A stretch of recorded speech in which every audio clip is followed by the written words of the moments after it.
This is the ExtraTime.com League of Ireland Voice Notes podcast. I'm Oisin Langan. You're most likely listening on Saturday, but I'm obviously recording post St. Pat's 4, Cork City 0 in Richmond Park on Friday night. We're going to hear from Tim Clancy, the St. Pat's manager, and an emotional Colin Healy, who is not happy with these players following this. We also grabbed a word with Jake Mulraney, who has scored his third goal in 3 games.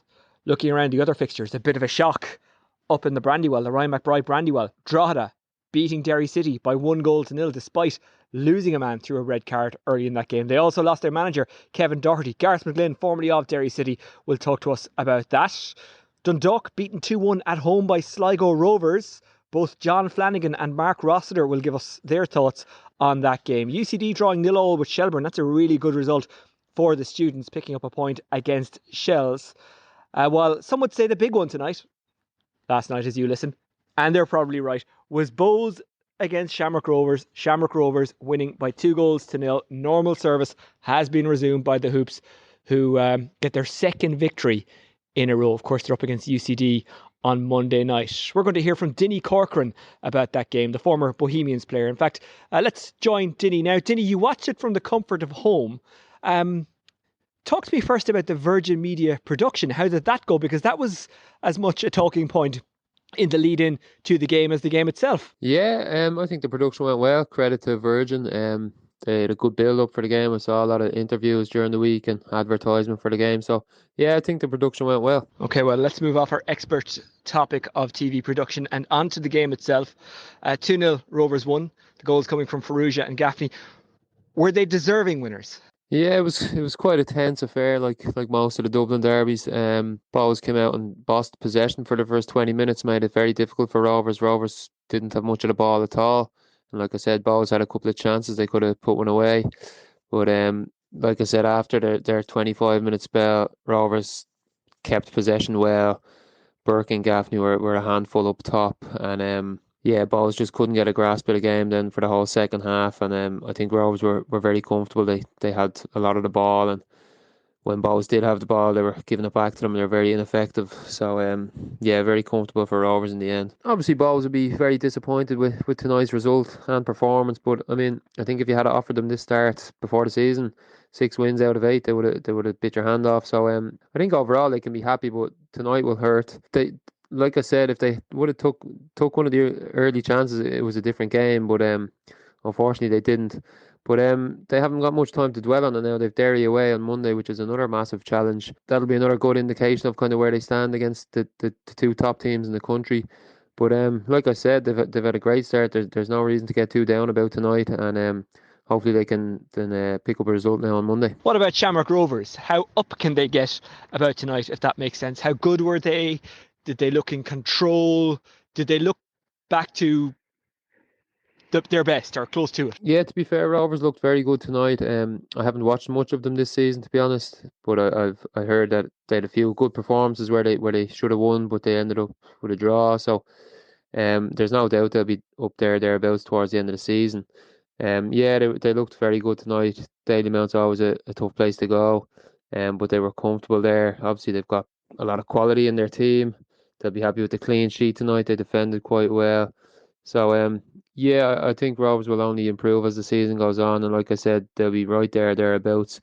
And tonight will give them a big confidence boost, yeah. And obviously people will be aware that Ferrugia and Gaffney scored, but try and give me an insight into the goals and how they were scored. Yeah, the first goal, Burke done very well down the left side, crossed it in. Talbot parried it down to Ferrugia, who laid it off to Jack Byrne on the edge of the box. He done well, took a touch out wide and found Ferrugia on the 6-yard box, free header. Bows would be disappointed with it. And then the second goal was a good set piece, good free kick from Jack Byrne, and a bit of a scramble in the box, dropped to the back post where Gaffney just finished it. He deserved the goal. He was excellent tonight. And Bows would be disappointed with how they conceded. Dinny Corcoran, thank you very much for joining us. Right, it's hard to know where to go next because so much stuff happened. Let's head to the Brandywell, the Ryan McBride Brandywell. Derry City losing 1-0 to Drogheda United. It is a bit of a surprise, a bit of a shock watching this one for us. was former Derry City player Gareth McGlynn, who was on duty for LOI TV last night. The game started off pretty poorly on both sides. The crowd were pretty subdued, and it was up to Derry City to try and start the match properly with a high tempo, especially after coming off that win away to Shelburne in Tulka Park. It really only got started after 15 minutes when Adabiega took down Ollie O'Neill about 35 yards out. The referee didn't produce a yellow card, and most of the fans and Rory Higgins thought it was. Will Patching stepped up for the free kick and just put it past the post. But then the game really took off after 26 minutes. Again, it was that man Adabiega at the centre of it. It was Ben Doherty played a pretty straightforward ball down the line. Jimmy McMonigal, the striker, how many times have we seen it? He just stepped over the ball, let it go through his legs, and went through the defender's legs, which was Adabiega, and Jimmy was away. He strode away, but in fairness, Adabiega got back at him, lunged at him from behind. It looked as if he got the ball, but the referee thought otherwise and pulled the game back. The referee, in fairness to Hunter, took his time and then produced a red card. Now, me personally, I did not think it was a red card, and I thought it was hard done by. But again, he should have been yellow carded 10 minutes before that, so technically it was probably the right decision. But one person in the ground who definitely didn't think it was a red card was Kevin Doherty. He went ballistic on the sideline, so much so that the fourth official had had enough, called the referee over, and then Kevin Doherty was also sent off. So Drogheda down to 10 men. It was up to Derry City now to finish the first half strongly, which they failed to do. They had a couple of speculative shots from outside the box, but really never troubled the Drogheda goalkeeper. Half-time came and Rory Higgins had seen enough. He replaced McAniff with Pat McElhinney, who was starting on the bench, and that really gave Derry City a big lift. The tempo was increased, they moved the ball quicker. Jimmy McMonigal had a couple of good chances. Ryan Graydon was causing many problems down the right, and Ben Doherty down the left, patching with a couple of shots kind of over the bar and round the post. It was then came alive whenever Shane McElhinney got highest from a corner from Ben Doherty, headed the ball into the corner, and it looks like this was the goal that was going to give Derry City the drive to go on and win it, but it was correctly ruled off by the linesman. Jimmy McMonigal was standing in front of the goalkeeper and he was impeding him, and he was clearly offside, so it was a good decision by the linesman.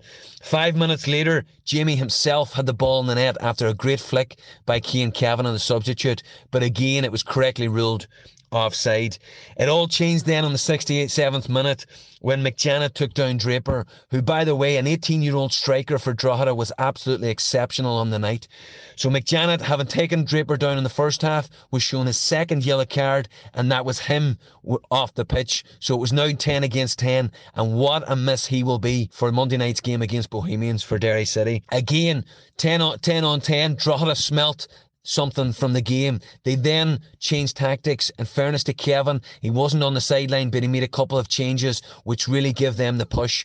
Now, they didn't create loads of chances, but they took their chance when they scored a goal in the 78th minute. It was a great ball in the box by Rooney. Cian Kavanagh in a unfamiliar position headed the ball across his own box, and who was there but to put the ball into the roof of the net. It was a great finish. It was only 6 yards out, but he had lots to do.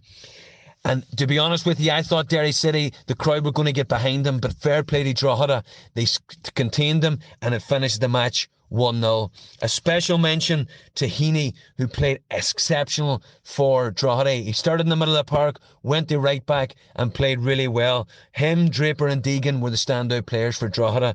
A lot of work to do for the Candy Stripes for Monday's big game against Bows, and we move on from there. What a result that is for Drogheda United, beating Derry City by 1-0 at the Brandywell. Right, let's go to Oriel Park. Sligo Rovers beating Dundalk by 2-1. Mark Rossiter was on commentary duty for Ocean FM and afterwards sent us this voice note. Evening, Oisin. How are you? From Oriel Park here, 2-1 Sligo Rovers. Look, you're going to look at the first goal. Fabrice Hartman does really well in the middle, picks out a great ball to Will Fitzgerald on the left-hand side.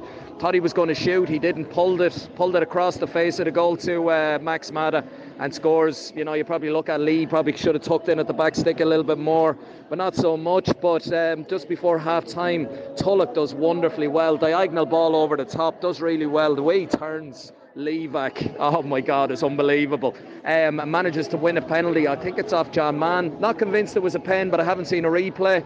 He misses the penalty, but it bounces back. McNicholas saves, let's say, so bounces straight back to him and he puts it in. 1-1 at half time, and I still feel that Sligo will have been the happier at half time than Stevie. Second half, first 20 minutes, Dundalk in the ascendancy, you know, and I suppose didn't really create anything of note, but 89th minute, you know, they were playing out from the defence. Greg Bulger robs the ball in midfield. Radasajevic sets him away on the corner of the 18-yard box, just inside it, and manages to manufacture a shot across the keeper that wrong foots Shepherd, scores in the 89th minute.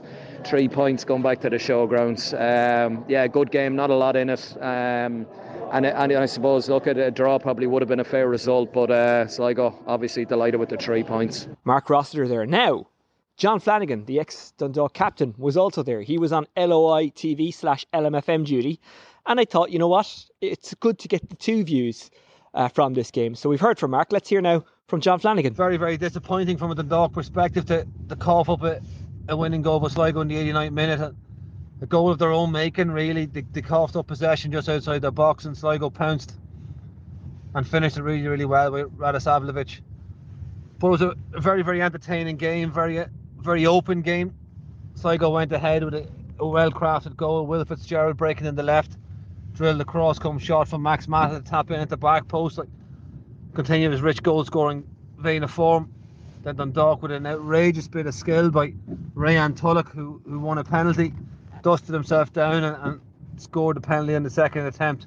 So level at half-time, and you hope Dundalk are going to come out in the second half and raise the intensity and start really, really pushing Sligo back. And they tried, but they just looked a little bit blunt up front. They done really well until they got to the final third, and you could really notice Pat Hoobin's absence from the team because John Mahanan really, really had a comfortable even. He gobbled up any high long balls that came at him, and it can't be, I suppose, for want of trying from John Martin. He gave everything, but just he wasn't able to provide that spark Dundalk needed on the night. And on the other hand, with Fitzgerald and Fabrice and Max Mata up front, their front three just looked that little bit sharper, that little bit more threatening on the night, and so it proved. So Sligo leapfrogged Dundalk into third place, and Dundalk now have to dust themselves off. 2 losses on the bounce, and that long trip now down to Cork on Monday. John Flanagan watching Dundalk's 2-1 defeat to Sligo Rovers at Oriel Park. That's a bit of a blow to them. That's now 2 losses in a row in the league at Oriel Park. They lost to Shamrock Rovers last week and lost to Sligo Rovers last night / tonight, depending on when you're listening. And of course, in the Leinster Senior Cup the week before, during the break, the international break, they lost to Shelbourne in the Leinster Senior Cup. So Dundalk, well, their form at home, not great at the moment.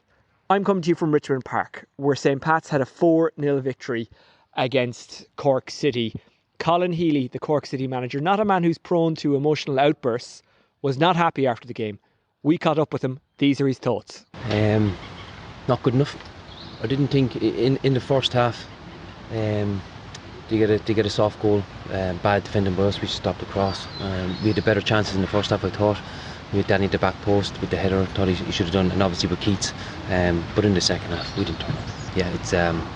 What specifically was not good enough? Was it the defending? Was it the attitude? What was it? I think everything. I just thought, we went 2-0 down. I thought it was a free in the middle of the park. He's come through, the back of Keane Murphy, and they let it play. And obviously we need to do better for the goal, but it's a free kick in the middle of the park. But even that, tackles and wanting to win, and I didn't see that there tonight. Is that something that you can turn around quickly, specifically for Monday night and Dundalk? They're going to have to turn it around. I mean, when the players go on the pitch, players need to take responsibility. We can set them up in formations all with what we want to do. They go on the pitch, they're in charge. They know that themselves. Even in the dressing rooms afterwards, they know it needs to be better. It needs to be better from everybody. Have they said that, the players? Have you talked? I've said it. Okay. The players have said it. Coming up here, getting beaten 4-0 is not good. Our fans have come up to support the team, and that's not good enough for our fans. And it's not good enough for the players. And come up here, beaten 4-0. It's one thing for it to happen once, but it can't happen twice. I don't think I'd seen that from your team before. I don't think I've ever seen you react like this. This is the first time. That's the first time. Yeah, that's the first time. Where do you think it comes from? It comes from yourself, doesn't it? At the end of the day, you go on the pitch and you need to go and perform. I always say to the players, you're in charge of your performance. It's as a team tonight, especially the second half. Dundalk on Monday night. Is that the ideal thing, to have a game coming so quickly, to be able to get it right and turn it around so quickly? So we're playing against a very good side. We'll come down Turner's Cross. There'll be a big crowd. What they've seen tonight, obviously they won't be happy. The players need to regroup and get ready for Dundalk Monday night, because it will be a tough game. As I said, Stevie's got them playing in a good way, so it will be a difficult game. If we're like that tonight, we'll be beaten. But we need to regroup. We need to get together. Thanks, Colin. No problem. Cork City manager Colin Healy speaking after City's 4-0 defeat against St Patrick's Athletic. Still to come, the St Pat's manager Tim Clancy, and we had a longish chat with Jake Mulraney, who's now 3 from 3. He's playing really well. Before all that though, let's get the thoughts of former St Pat's and Ireland player Keith Treacy, who watched the game with me for LOI TV. And he gave us his analysis. Pats were dominant in the game, but I don't think they were 4-0 dominant. It's not quite as comfortable as 4-0 makes it sound. Like you say, they hit the crossbar, Cork with Keaton. They had a header in the first minute of the game that he could have easily found himself 1-0 up in. So, look, Pats, it was an easy enough night for them, but there was warning signs here and there. So, although Tim Clancy will be over the moon with the 4-0 win, I do think he'll still be tweaking and thinking there's still an awful lot more to come from this Pats team, which is a great thing to say after a 4-0 win at home. What's been the difference the last couple of nights, particularly the game tonight, the game against UCD, and the game away to Shamrock Rovers, which I appreciate was a different kind of performance to the last two, the win here against Cork City and the win here again last week against UCD? Yeah, well, I think they've obviously changed from a 5 at the back to a 4 at the back. I think they're moving the ball an awful lot quicker from back to front. And look, this is not long ball football. If teams are going to come here and play a low block or a medium block, and they're going to pack the middle of the pitch out and make it really difficult, the one thing that they don't want you to do is play in behind them into the green grass and get bodies in there. Pats did it excellently. Joe Redmond did it a couple of times. Anto Breslin, Sam Curtis. And they're just playing in the right areas now. They're not messing around at the back. They're not trying to over build up the play. If they can't do it, they get the ball forward and they get runners. And they're winning second balls. And an awful lot of football now is playing on the half-turn transition and press and counter press.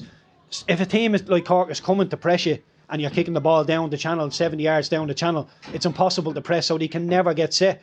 And Cork, although they did have chances in the game, Pats largely did dominate possession, dominate the game, and Cork could do all right. I do think they'll be all right in the league. I think, for what I've seen so far, I think they've enough to avoid the automatic relegation, and I think that's the remit for the season. If they can avoid the automatic relegation, I think it'll be a success this season from a Cork point of view. More on City in just a moment, but it's no coincidence that McClelland has come back and St Pat's have improved. I'm not saying it's the only factor, but it's certainly a factor. It is. I've only seen a little bit of Jay McClellan. Obviously, I seen him last week against UCD. Very, very impressed with him when he comes back in on that left foot. Very dangerous. Can deliver the ball. Can strike, as we've seen tonight. And yeah, look, I think it's all going good. I think Chris Forrester, again, a little bit quiet tonight. Made things tick. Him and Create in the middle are starting to get a little bit of a relationship. And Joe Redmond, McGrath at the back. Just big pluses all over. And we see Tim Clancy walking over now. They've scored an awful lot of goals, but it's the clean sheets they'll be most happy with. Tim Clancy is walking over, which means I have to hurry up and interview him. Reasons to be cheerful from the Cork City point of view? Look, I think they came here and they competed for long parts in the game. I think Keaton looks like somebody who could fire them out of the automatic relegation. I think they have the weapons to stay out of the bottom of the league, but it will be tough for them. Okay, Keith Treacy, thank you for joining us on the extratime.com League of Ireland Voice Notes podcast. As I mentioned there, Tim Clancy is making his way over for the LOI TV post-match interview as we speak, so I'm going to do that, but we'll share it with you as well, and you'll get his thoughts right now. It's the clean sheet that's really pleasing. We were leaking a lot of goals at the start of the season, and I think in the last couple of weeks we've showed that we can keep clean sheets as well, and 4 goals again, Jake scoring again, another game. I think it's the 3rd consecutive game now he scored. Obviously Jay McClelland again starting because he's done really well last week, impacts the game, another great goal, and then you get a couple more goals. The 3rd goal it's a brilliant goal from us, counter-attack from a corner. Jake Mulraney's pace down the wing, but Jamie Lennon's defending his own 6-yard box, and he sprints in the 76th minute, 2-0 up the full length of the pitch to put the ball away. It's a brilliant goal, and And then the cherry on the top was Mark Doyle with a fantastic finish. He's got that ability, Rick, as well, where he'll run and could show the composure to chop inside and chop back outside, and it was a great finish. So really pleased, yeah. You mentioned there that the thing that's really pleasing you is the fact that you've tightened up, you've stopped conceding.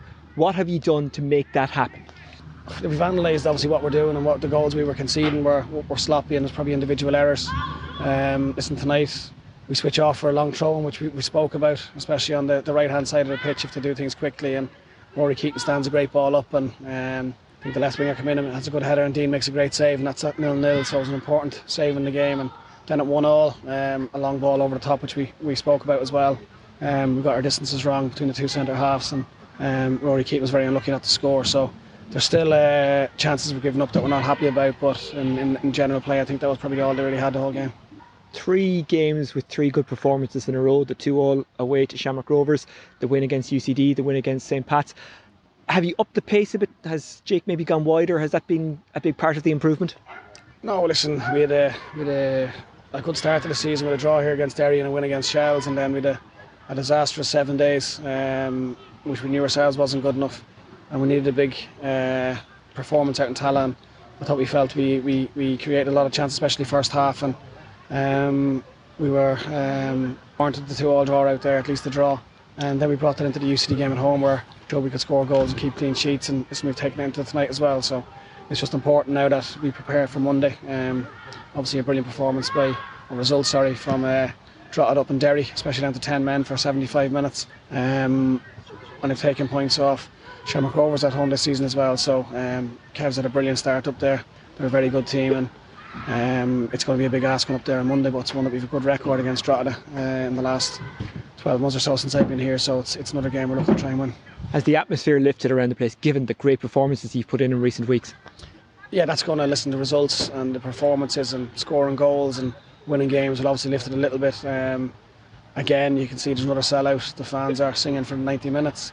The players are responding to that, and we get ahead in the game, and there's a few little hairy moments, but as soon as you get to with our goal, you see the atmosphere of the place, and then the players really want to entertain, and that's what we did the last probably half an hour. And we got 4 good goals, and listen, it's another platform we can build on. 3 good performances, 2 wins on the bounce and 2 clean sheets, and we've got to take that into Monday night. It's going to be a very difficult game for us. Best of luck on Monday. Thank you, Tim. Cheers, Oisin. Thanks. This is the ExtraTime.com League of Ireland Voice Notes podcast. We're still in Richmond Park, where St. Pat's have beaten Cork City by 4-0. You just heard from I suppose, emotional Colin Healy, who was quite disappointed with his team's performance. One man who is not disappointed is Jake Mulraney. 3 goals in 3 games for you now, Jake. That's some run of form. Yeah, I don't know what's going on, to be honest. I'm not really, throughout my career, I've not really been a goal scorer. But I've picked up some decent positions, and thankfully I've been able to put some goals away. We'll talk about the other 2 in a moment, but let's start at Tallaght Stadium, because that was a wonderful goal and a big result for St. Pat's, because things were beginning to list, but that kind of steadied the ship, and you've had 2 wins since. Yeah, definitely. Look, if I'm going to be honest, I think in Tallaght it helped us a lot. You know, the pitch was nice, big pitch. I feel like this league has definitely got potential. You know what I mean? It's got some quality players. I think there's something needs to be done. I don't know if the country takes it as serious as it should. If there was, I don't know, some sort of funding from somewhere just purely for pitches in this league, I promise you the quality would go up. You know what I mean? The quality would definitely go up. Yes, and we can see with Tallaght Stadium what happens when a club and a council meet and it works. But the goal against Shamrock Rovers, that kind of sparks something with the St. Pat's team, that goal and that result. Definitely, yeah. Look, Rovers are a good side, you know. They're a very good side, and to go there and to nick a point was massive for us in the form that we were in. So we bring that into UCD, got a good result against UCD, and again here tonight, thank God we were able to get 3 more points. You are picking up good positions, you are getting into dangerous positions. Is that due to just getting game time into you? Is that due to Tim saying, well look, you actually need to be X, Y and Z rather than where you have been? Where does that come from? Do you know what? The gaffer's great. He doesn't say any of that at all. You know, he says make runs and stuff, but once you're in the final third, he lets you do what you want. You know, look, I'm playing with someone who has who's known for scoring goals. He's had 30 odd goals seasons. You know what I mean? So I'm having a look where he is, Doyle. I'm watching to see what position does he pick up. He's a smart man, you know what I mean? You don't score that many goals like for no reason, you know. Yeah. So I'm having a look at him, I'm seeing where he is, and I'm saying, right, we need to get in them positions, you know what I mean? So yeah, I've got a few goals, thank God, yeah. And you've done well in and again, you can correct me if I'm wrong, slightly wider position maybe in the last couple of weeks. Yeah. We have two systems, and I've been off the left recently, but like I said, the gaffer gives you some freedom. You can come into them pockets, or you can stay wide. So yeah, I enjoy it. I like both. And you seem to be enjoying your time in the League of Ireland. We had a chat a couple of minutes ago. You were doing an interview with Jamie, and while you were waiting, I was telling you I was here in 1999 for my first game, St. Pat's and Shells. And while this place hasn't actually changed a whole pile, they've done a little bit of work. They've touched it up since. The pitch has massively improved. I think the product has improved. And you're enjoying being part of this League of Ireland wave at the moment, aren't you? Yeah, absolutely. Look, I watched a lot of it last year, and like I said, there is quality in this league, you know, especially with the young boys. You see our young boys coming through, Sam, even Jay, Benji, the boys in the middle, ads, the boys up top. You know, like there's good young boys in this league. We need to give them a good chance of making a career. You know what I mean? Like we need to give them a good chance, and that's what I'm talking to you about, the pitches and stuff. Look, here Richmond's great, you know what I mean? But we've went to some places and it's difficult. It's difficult to play on them kind of surfaces. But look, it is what it is at the moment, you know. Hopefully in the future something might change. But just before I let you go, and I appreciate you staying back because it's a cold night, it's Good Friday, you probably want to get home. Drogheda on Monday night in Drogheda, that'll be a tough one. They had a great result tonight away to Derry City. Definitely, that's a huge result for Drogheda. It's a great result. They'll be buzzing Monday, so we'll need to start fast, and hopefully, please God, we can come away with 3 points. You'll have to go easy on the eggs on Easter Sunday. Is that okay? Are you all right with that? I'll have a few, yeah. Have a few. Listen, really appreciate your time. Jake Mulraney, thanks for joining us on the extratime.com League of Ireland Voice Notes podcast. God bless, thank you. Well, that's almost it from the extratime.com League of Ireland Voice Notes podcast. Before we leave you, let's run through the results. UCD 0, Shelburne 0, St. Pat's 4, Cork City 0, Dundalk 1, Sligo Rovers 2, Derry City 0, Drogheda United 1, and Bohemians 0, Shamrock Rovers 2. In the First Division, Bray Wanderers 1, Athlone Town 0, Kerry FC 1, Finn Harps 1, a late equaliser denying Kerry FC their first ever win in the League of Ireland First Division. Treaty United beat Longford Town 3-2. Cove Ramblers lost 3-1 at home to Waterford FC, and Wexford FC lost 4-0 at home to Galway. Let's check out the tables. Bohemians still top, they're on 18 points, 3 points clear of Derry City. Sligo Rovers third on 12, Drogheda United fourth on 12. Shamrock Rovers now in 5th position on 11 points, Drogheda 6th also on 11, St. Pat's 7th on 11, Shelburne 8th on 9 points, Cork City second from bottom on 6 points, and UCD, who picked up that point against Shelburne with a scoreless draw at the UCD Bowl, still bottom, but a bit healthier following that result. They're 4 points behind Cork City, they're on 2 points. Remind you of what the First Division table looks like. Galway United still 9 points clear, they're on 24 points. Bray Wanderers second on 15 points, Waterford third on 14 points, Cove Ramblers also on 14 points, but fourth on goal difference thanks to that defeat to Waterford tonight. Athlone 5th on 10 points, Wexford 6th on 8 points, Finn Harps 7th on 7 points, Longford 8th on 6 points, Treaty United second from bottom on 6 points, and Kerry FC in 10th position on 2 points. Keep in mind, places 5 to 2 go into the playoffs, so the First Division is kind of kept alive pretty much all season because of that. Well, that is almost it from Richmond Park, where St. Patrick's Athletic beat Cork City by 4-0. Another programme of games on Monday night. We hope to bring you an extratime.com League of Ireland Voice Notes podcast after that.